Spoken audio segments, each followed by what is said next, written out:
Saber, entender, compreender, conhecer, descobrir, ouvir. Bandeirantes Acontece. O governo federal lança hoje em Teresina o Plano Brasil Sem Fome.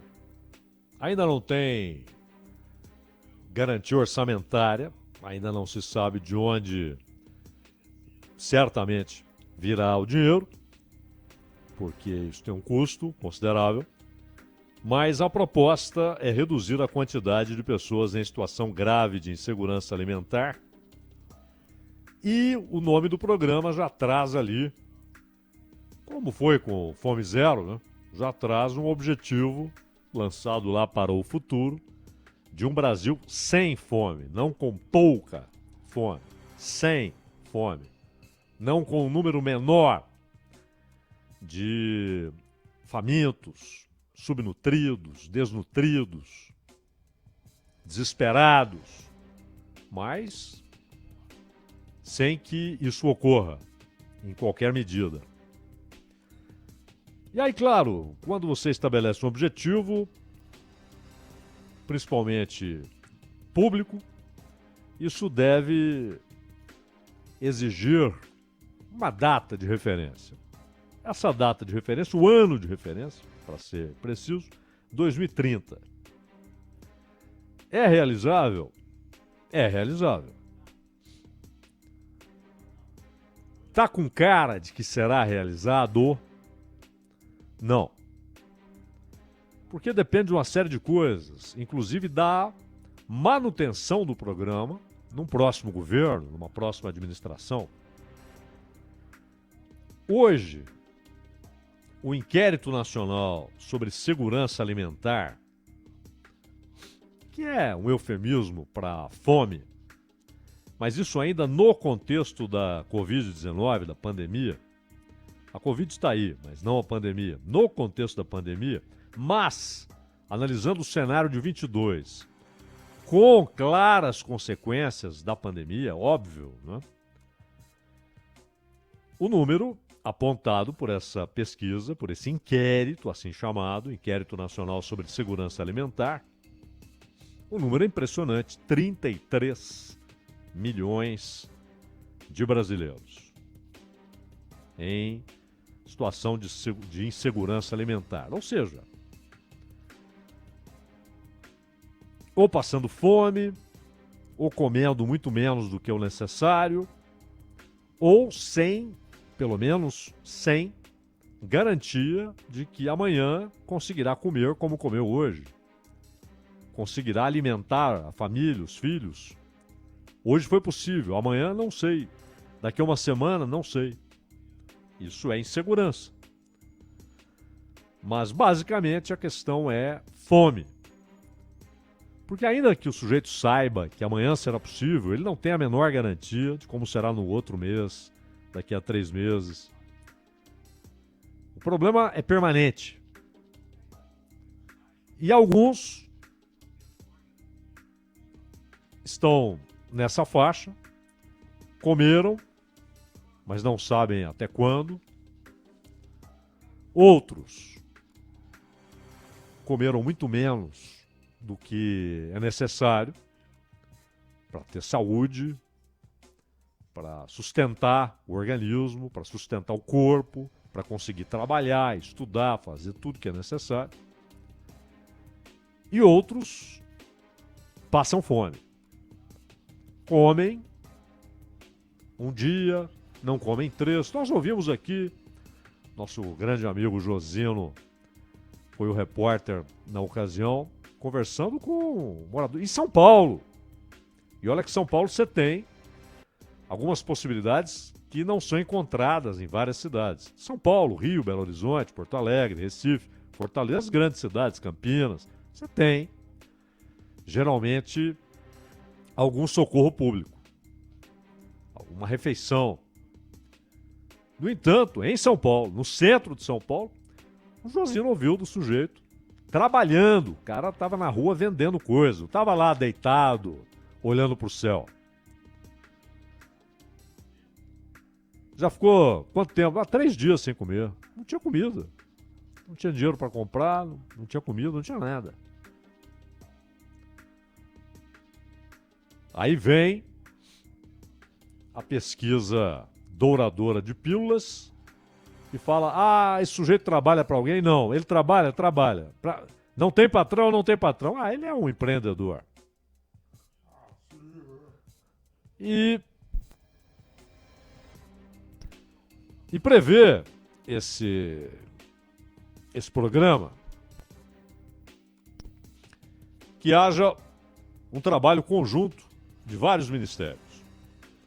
Seriam, além, óbvio, do Ministério do Desenvolvimento e Assistência Social, Família e Combate à Fome, que hoje está com Wellington Dias, mas prevê que outras 23 pastas atuem em conjunto, incluindo a pasta da saúde por intermédio do SUS. E também prevê a produção de um mapa da fome. Há algumas diferenças em relação ao Fome Zero e ao Brasil Sem Miséria, programas anteriores. Será feito um mapa da insegurança alimentar de todos os municípios e esse levantamento deve ficar a cargo do IPEA, o Instituto de Pesquisa Econômica Aplicada, e do IBGE, que tem os instrumentos, e o conhecimento e principalmente a metodologia, que considera adequada, não sei se é, para fazer esse tipo de levantamento. Haverá um monitoramento mensal e a publicação anual de uma pesquisa sobre o tema, direcionando ações federais para ajudar. Esse verbo deveria estar grifado. Minimizar o problema. Ações federais para ajudar a minimizar o problema. Os dados sobre fome no Brasil são produzidos por entidades externas ao governo, como a FAO, que é da ONU, né? E a PENSAN, que é a Rede Brasileira de Pesquisa em Soberania e Segurança Alimentar e Nutricional. E esse protocolo para atendimento nas unidades de saúde e de assistência social vai ser desenvolvido. Mas é bom que continuem divulgando os números da FAO e do PENSAN. Por quê? Porque senão você pode ter só números do governo e no final deste ano é um número, no final do ano que vem é outro número. Melhoramos. É preciso ter também da FAO e PENSAN para que haja comparações. Para que a sociedade saiba se realmente o problema está sendo enfrentado com eficiência. E por que a integração com a saúde? Inclusive com a necessidade de uma portaria interministerial de Ministério de Desenvolvimento Social e Saúde, será publicada com as regras. Por exemplo, chega uma criança a um posto de saúde. Os médicos avaliam, mas aí é preciso, porque médico erra. O médico tem que ser bem preparado e tal, para que não seja um diagnóstico apressado. Mas chega uma criança com problema de saúde e a consulta leva à conclusão que o problema é gerado por fome. Fome provoca doença, fome mata, é óbvio. Então, se a criança chega lá, e aí, repito, é necessário que seja um diagnóstico sério, fundamentado, sem precipitações. Mas se a conclusão é fome, ela deve ser direcionada a serviços de combate à insegurança alimentar. O que se espera aqui é integração total. Porque na vida real, geralmente é o seguinte: o problema é causado pela fome, então vamos resolver o problema. Não, peraí. Como médico, combata as consequências. Ela chegou doente. A causa tem de ser combatida, mas agora é hora de lidar com efeitos. E não basta também só um papelzinho, direcionamos essa criança e sua mãe para o serviço de combate à insegurança alimentar. E aí vai ela com o papel lá, pegar uma senha, tal. Pelo amor de Deus. É fome. Se o diagnóstico é esse, não tem essa de senha, apareça daqui a 3 semanas, daqui a 1 mês, daqui a 2 meses, pelo amor de Deus. Se for isso, caminho errado. Tem de ser imediato. O ideal seria que no mesmo lugar houvesse a integração. Esse é o ideal. No mesmo lugar. Encaminhamento ali, dentro do mesmo prédio e agora. Ela está doente, é agora. Outra iniciativa é um programa de compra de alimentos para serem doados a cozinhas solidárias pelo país. Esse é um ótimo plano, porque esses alimentos seriam adquiridos junto à agricultura familiar. E aí você combate também a pobreza no campo. Agricultura familiar, que aliás é a 8ª maior fornecedora de alimentos no mundo. É a agricultura familiar. Tem gente que é inimiga da agricultura familiar. No Congresso, publicamente. Queremos máquinas, tecnologia, extensões e mais extensões dedicadas à cultura de um alimento, um único alimento específico. Não é? Acabem com o INCRA, como pregou lá o Ricardo Salles. A agricultura familiar forneceria esses alimentos, seriam comprados pelo governo e doados a cozinhas solidárias. Tem de ter fiscalização para que não haja desvio, porque isso é algo valioso num país que tem grande parte da população na miséria. Então nós já vimos desvio de merenda escolar.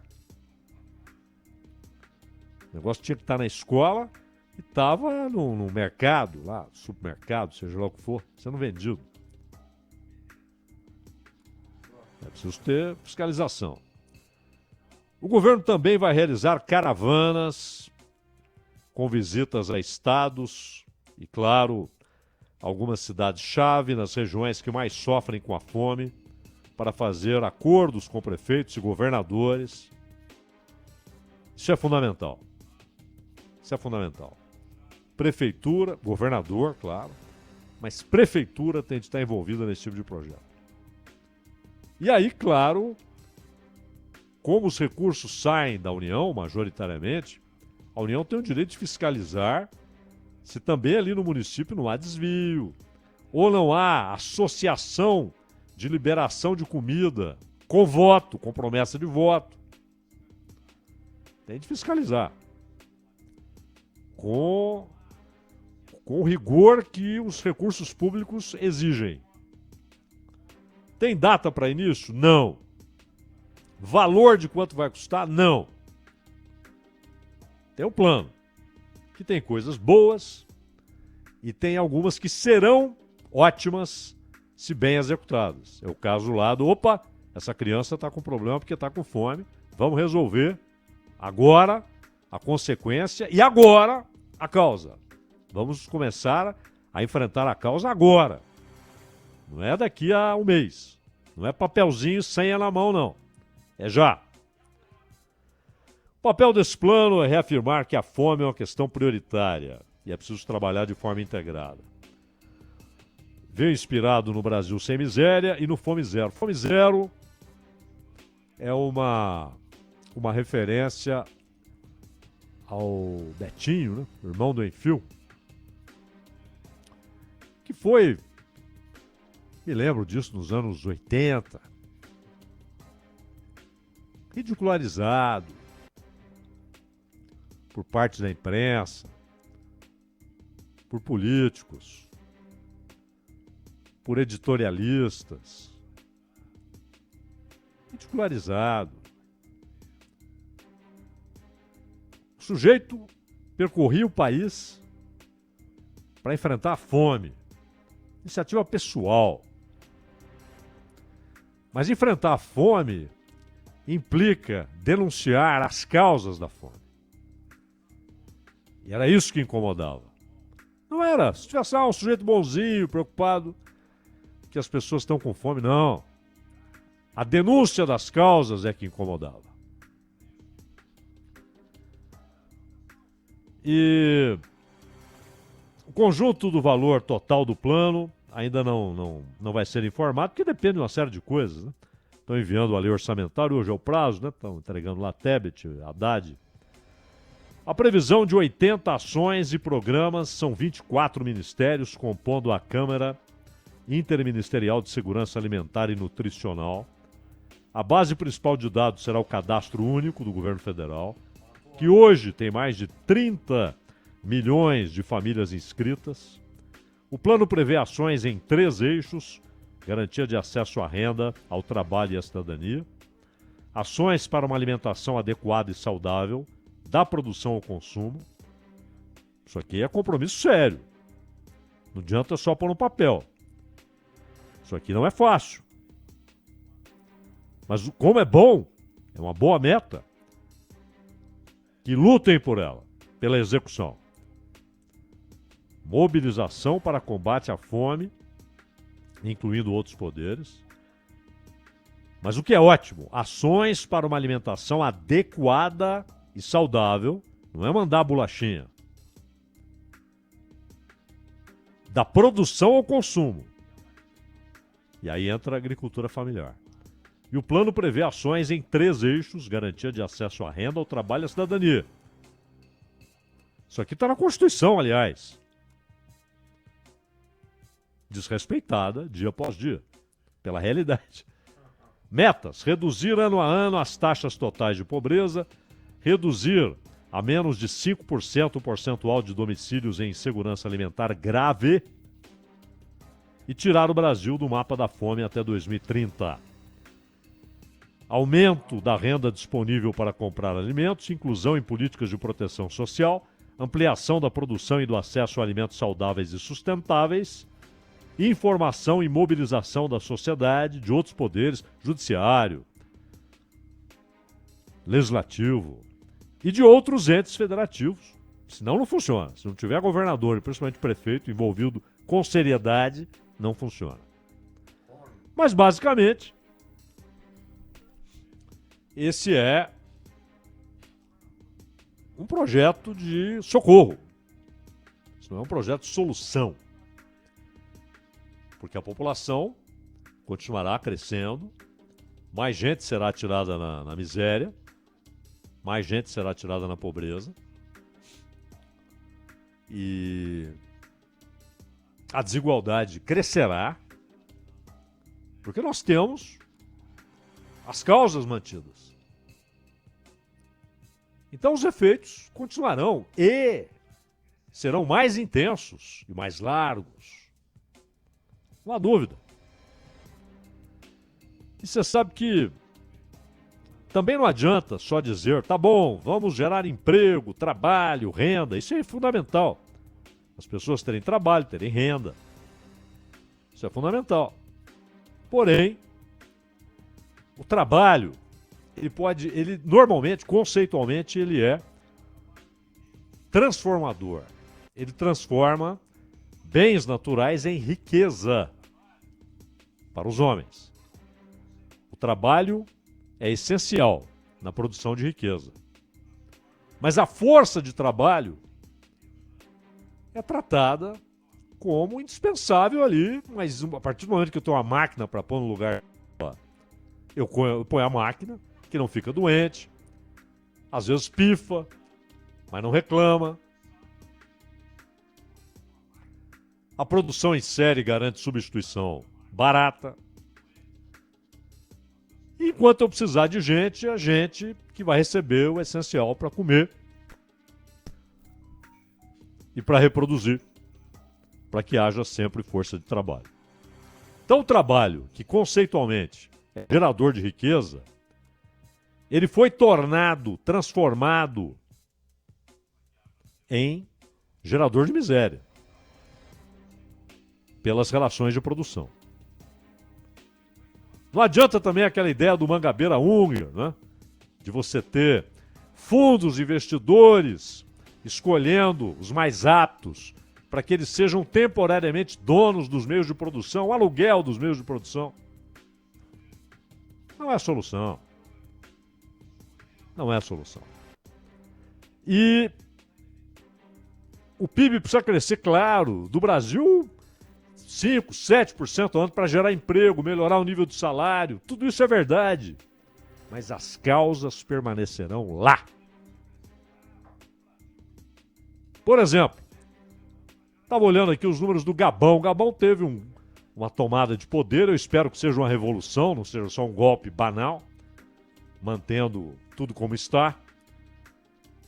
Um território oficioso da França, que seja uma revolução libertadora, eu espero que seja, não sei, teremos de esperar para saber. O Gabão, ele tem uma população pequena, 2 milhões e 300, alguma coisa, quase 2 milhões e 400 mil, e tem um PIB, para um país com pouca gente, um PIB alto. No nominal chega a 22 bilhões, e a renda per capita no paritário, ou seja, pelo poder de compra da moeda local, que é aquela moeda que os franceses impõem a eles, 18 mil dólares. A renda per capita, anual, obviamente, quando se fala em renda per capita. E no nominal, 10.282 dólares. Parece tudo resolvido. Não há muita gente, há muita riqueza, ela tem muito petróleo e manganês, né? Por isso a França finca as garras ali. Tem muito petróleo, muito manganês. Mas mais de 35%, quase 40% da população do Gabão está na miséria. Então você olha a renda per capita, PIB dividido por número de habitantes. Que beleza!